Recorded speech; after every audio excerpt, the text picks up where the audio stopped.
There have been several occasions where Pakistan's former Prime Minister Imran Khan has praised India for its strong independent foreign policy. He often expressed admiration of the Indian establishment for buying Russian oil in large quantities and defying sanctions imposed by the US following the invasion of Ukraine. He has often used India's strong policy to drive home the point that Pakistan's ruling coalition government, headed by Prime Minister Shehbaz Sharif, is meek in pursuing its own interests.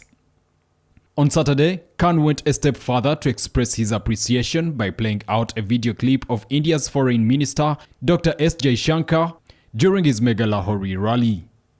He pointed out how India is buying Russian oil despite Western pressure, while Pakistan is struggling to secure its people's interests. India, which got independence a day after us, is able to take a firm stand and design its foreign policy as per its people's needs. Then why are they towing their line?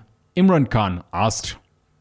The Indian Foreign Minister clip Imran Khan was referring to was about an interaction session at the annual Bratislava Forum organized by the think tank Globsec in the Slovakian capital.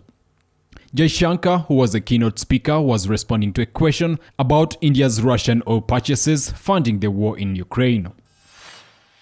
Days before the first anniversary of the hardline Islamists' return to power, Taliban fighters forcefully dispersed a rare gathering in the Afghan capital on Saturday by beating protesting women and firing into the air. The Taliban have reversed the slight advancements gained by women throughout the 2 decades of US operations in Afghanistan since taking power on August 15th last year.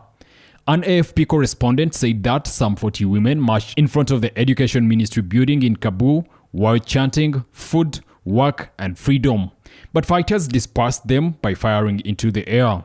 Taliban fighters followed and clubbed some female demonstrators with their rifle butts after they sought safety in adjacent stores. Demonstrators carried a banner that read August 15th is a black day as they demanded rights to work and political participation. Justice, justice, we are fed up with ignorance, they chanted, many not wearing face veils. After taking control last year, the Taliban had promised a gentler version of the strict Islamist rule that characterized their first term in power from 1996 to 2001.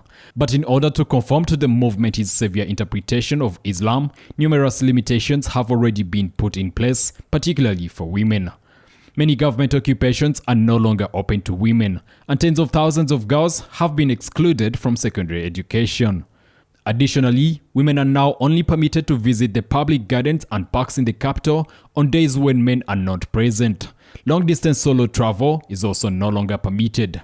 Hibatullah Kudzanda, the head of the Taliban and the country's Outment Authority, commanded women to completely cover themselves in public, including their faces, preferably with an all-encompassing burqa. The Taliban regime has received harsh criticism from the UN and human rights organizations for its treatment of women. At first, a few Afghan ladies protested modestly by pushing back against the limits. However, the Taliban quickly apprehended the ringleaders and imprisoned them without charge while maintaining their innocence.